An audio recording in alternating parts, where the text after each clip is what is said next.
فہیم کی یہ بات سن کر وہ شخص اسے بہت متاثر ہوا اور اسے اپنے ساتھ لے گیا اور اسے اپنے گھر پر کام لگا دیا۔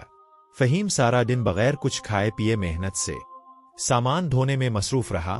تب تیز دھوپ اور صحرا کی سخت گرمی میں بھی وہ پہاڑ کے اوپر سے پتھر لاتا اور اس شخص کے گھر میں رکھ دیتا۔ اسے اس شخص کے گھر میں کام کرتے ہوئے 7 دن گزر گئے اور جب اس کا کام مکمل ہوا تو وہ اس کے پاس اپنی مزدوری لینے گیا۔ اس شخص نے اس سے کہا، بھائی تم مجھے بہت نیک آدمی محسوس ہوتے ہو، میں تم سے کوئی بھی غلط بیانی نہیں کرنا چاہتا، لیکن ابھی میرے پاس کچھ بھی نہیں ہے۔ جب میرے پاس پیسے آ جائیں گے تو میں تمہیں تمہارے پیسے دے دوں گا۔ فہیم نے اس شخص کے ساتھ کسی قسم کا کوئی جھگڑا نہ کیا کیونکہ وہ جانتا تھا کہ مشکل وقت کسی پر بھی آ سکتا ہے۔ 7 دن کے بعد جب فہیم خالی ہاتھ اپنی جھونپڑی میں واپس پہنچا تو اس کی بیوی اس کا چہرہ تکنے لگی۔ اس کی بیوی کو اس کے آتری ہوئے چہرے سے ہی معلوم ہو گیا تھا کہ وہ خالی ہاتھ آیا ہے۔ اس کی بیوی آتے ہی اس پر فوراً برس پئی۔ وہ کہنے لگی، فہیم تمہاری یہ دیانت اور حلال کمائی کا خواب ہمیں بھوکا مار دے گا۔ بس میں اور بھی بہت سے لوگ ہیں جو کسی کو بھی دھوکہ دے کر بڑی آسانی سے اپنے گھر میں بہت سارا مال لے کر جاتے ہیں، اور تم اتنی غربت اور مشکل میں صرف دعاؤں پر گزارا کر رہے ہو۔ اگر یوں ہی چلتا رہا تو بچوں کا پیٹ کیسے پالیں گے ہم؟ فہیم نے نرمی سے جواب دیا، کلثوم اللہ دیکھ رہا ہے، یہ دنیا عارضی ہے، ہمیں بہت سی مشکلات کا سامنا کرنا پڑے گا، اصل کامیابی صبر اور حلال رزق میں ہے۔ کلثوم نے ناراض ہو کر کہا، اگر یہی بات ہے تو جا کر کسی دوسرے شہر میں مزدوری کرو، یہاں تمہیں تمہاری محنت کا کوئی صلہ نہیں ملنے والا۔ فہیم اپنی بیوی کو کوئی جواب نہ دے سکا۔ چند دن کے بعد فہیم کے بچے بخار اور بھوک سے نڈھال ہو گئے۔ اس کی بیوی کی پریشانی حد سے بڑھ گئی اور وہ کہنے لگی، فہیم ہمیں کب تک اس عذاب کو جھیلنا پڑے گا؟ بچے بیمار اور بھوکے ہیں، تم ان کے لیے کہاں سے کھانا لاؤ گے؟ فہیم جھونپڑی سے نکلا اور ایک اونچے پہاڑ پر چڑھ کر دعا کرنے لگا، اللہ میرے صبر کی انتہا ہو چکی ہے، میرے ہاتھوں سے سب کچھ نکلتا جا رہا ہے، تاو ہمارے بچوں کو صحت عطا فرما، مجھے اس سخت آزمائش میں ثابت قدمی عطا فرما۔ چنانچہ اسی طرح وہ ہر روز پہاڑ پر جاتا اور یہی دعا کر کے نیچے آ جاتا۔ ایک دن جھونپڑی میں واپس آتے ہی اس کی بیوی نے ناراض ہو کر کہا، فہیم دعائیں کرنے سے کچھ نہیں ہوگا، دعاؤں سے تم بچوں کا پیٹ نہیں بھر سکتے۔ 3 دن ہو گئے ہیں، ہمارے بچے بھوکے ہیں، تمہیں نہیں لگتا کہ ہمیں یہاں سے ہجرت کر لینی چاہیے؟ شاید کسی دوسری بستی میں تمہیں بہتر کام مل جائے۔ فہیم نے صبر سے کہا، رزق کی تقسیم اللہ کے ہاتھ میں ہے، اگر وہ چاہے تو ہمیں یہاں پر بھی رزق دے سکتا ہے۔ لیکن کلثوم نے ناراضگی کا مظاہرہ کرتے ہوئے کہا، تمہیں ہر حال میں یہاں سے جانا ہوگا، اور اگر تم نے میری بات نہ مانی تو میں بچوں کو لے کر یہاں سے چلی جاؤ گی، پھر تم اکیلے بیٹھے رہنا اور دعائیں کرتے رہنا۔ فہیم نے اس کی بات کا کوئی جواب نہ دیا اور مکمل خاموشی اختیار کی۔ اس نے خاموشی کو ہی بھلائی سمجھا۔ کچھ دنوں کے بعد فہیم کو ایک امیر تاجر کے گودام میں مزدوری ملی۔ اس کے ساتھ اور بھی مزدور تھے جو اس کے ساتھ کام میں مصروف تھے۔ باقی لوگ دن میں کچھ حصہ آرام کر لیتے اور کچھ وقت کام کرتے، لیکن فہیم جو کہ ایک ایماندار آدمی تھا، وہ بغیر تھکے ہارے اور آرام کیے اپنے کام میں مگن رہتا۔ اس کے ساتھی اس سے بہت تنگ آنے لگے اور وہ سوچنے لگے کہ اس کا بندوبست کرنا چاہیے۔ یہ سارا دن کام میں لگا رہتا ہے، اگر تاجر نے ہمیں دیکھ لیا تو وہ ہمیں کام سے نکال دے گا۔ اس سے پہلے کہ وہ ہمیں کام سے نکالے، ہمیں اس کا کچھ کرنا ہوگا۔ ایک دن گودام سے قیمتی مال چوری ہو گیا اور تمام مزدوروں نے چوری کا الزام فہیم پر لگا دیا۔ فہیم کو بے گناہ ہونے کے باوجود گودام سے نکال دیا گیا اور اس کی مزدوری بھی ہڑپ کر لی گئی۔ وہ ایک بار پھر یاترا ہوا چہرہ لے کر جھونپڑی میں پہنچا تو حسب عادت اس کی بیوی پھر اس پر برس پئی۔ اس کی بیوی اس سے کہنے لگی، کیا تم نے یہ ذلت اٹھانے کے لیے حلال کمائی کا راستہ چانا تھا؟ اب تو تم پر چوری کا الزام بھی لگ گیا ہے۔ کیا تمہیں اب بھی محسوس نہیں ہوتا کہ ہمیں یہ بستی چھوڑ دینی چاہیے اور کسی دوسری بستی میں چلے جانا چاہیے؟ جس پر فہیم نے کہا، اللہ میری نیتوں کو جانتا ہے، اگر لوگوں نے مجھ پر شک کیا ہے اور میرے ساتھ غلط کر رہے ہیں تو وہ اللہ کے سامنے جواب دہ ہوں گے۔ ہمیں اللہ پر یقین رکھنا چاہیے، اس کے یہاں دیر ہے، اندھیر نہیں۔ اس کی بیوی نے ناراضگی سے کہا، میں تمہیں ایک بار پھر کہتی ہوں، یقین رکھنے سے پیٹ نہیں بھرتا، اور دوبارہ سے اپنے الفاظ دہرانے لگی، تم یہاں سے چلے جاؤ، میں خود اپنے بچوں کے لیے کوئی راستہ نکال لوں گی۔ چند ماہ کے بعد فہیم مقروض ہو گیا اور جس کا قرض دینا تھا وہ اس کا قرض نہ چکا سکا۔ بدلے میں اس شخص نے اس کی کچی جھونپڑی کا مکان قبضے میں لے لیا۔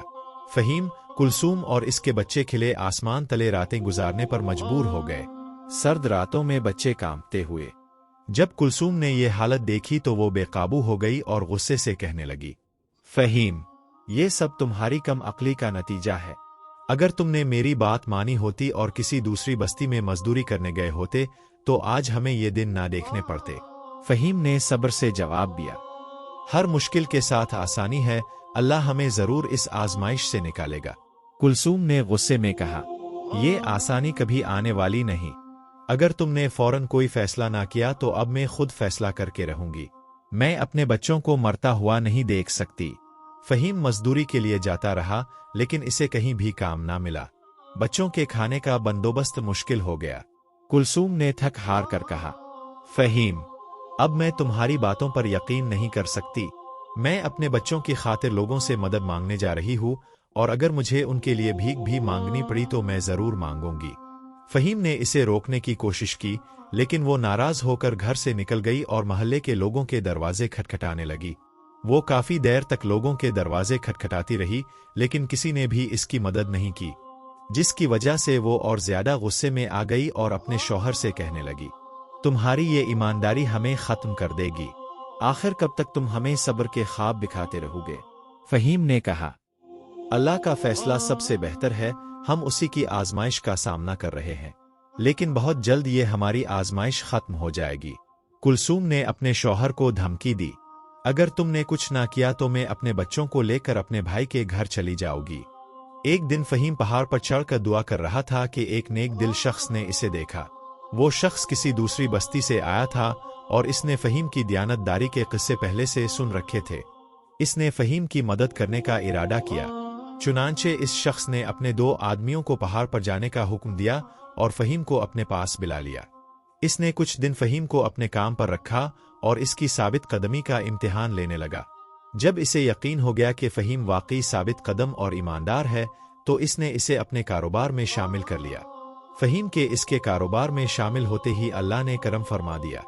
اس شخص کا کاروبار خوب ترقی کرنے لگا۔ جیسے جیسے کاروبار بڑھتا گیا ویسے ویسے وہ فہیم کی تنخواہ بھی بڑھاتا گیا۔ اب فہیم کے پاس رہنے کے لیے ایک اچھا سا گھر تھا اور بچوں کے کھانے پینے کے لیے ہر چیز فراہمی میں تھی۔ کلثوم، جو کبھی فہیم کی محنت کا مذاق الفاڑتی تھی، اب اپنے شوہر سے معافی مانگنے لگی۔ فہیم، مجھے معاف کر دو، میں تمہاری طرح ثابت قدمی کا مظاہرہ نہ کر سکی۔ تم سچ کہتے تھے کہ اللہ ہر مشکل کے بعد آسانی پیدا کرتا ہے۔ فہیم نے جواب دیا، آزمائش ہمیں مضبوط بناتی ہے۔ ہمیں اللہ کی رضا میں خوش رہنا چاہیے اور اسی پر مکمل یقین رکھنا چاہیے۔ کچھ دنوں بعد وہی آدمی جس کے ہاں فہیم نے 7 دن مزدوری کی تھی، اس کا پتہ پونتے کونتے اس کے گھر آ پہنچا اور اس کی ہوئی اجرت اسے واپس کرنے آیا۔ یہ سب دیکھ کر کلثوم کو یقین آ گیا کہ جو شخص اللہ کی رضا اور خوشنودی میں راضی ہوتا ہے وہ کبھی بھی ناکام نہیں ہوتا اور اسے ایک نہ ایک دن کامیابی ضرور ملتی ہے، اور یہی اس دنیا کی مثال ہے۔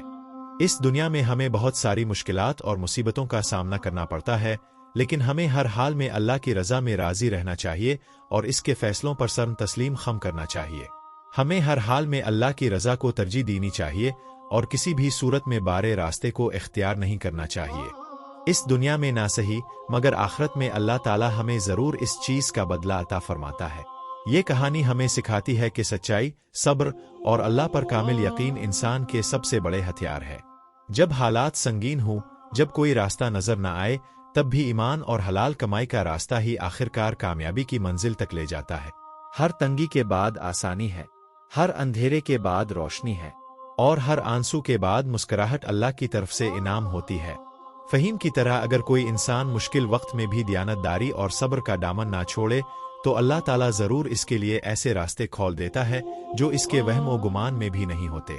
یہ سبق بھی ملتا ہے کہ مشکل وقت میں مایوس ہو کر غلط راستہ اختیار نہیں کرنا چاہیے، بلکہ صبر، دعا اور مسلسل کوشش کے ساتھ اللہ پر بھروسہ رکھنا چاہیے، کیونکہ اللہ کے ہاں دیر ہو سکتی ہے، اندھیر نہیں۔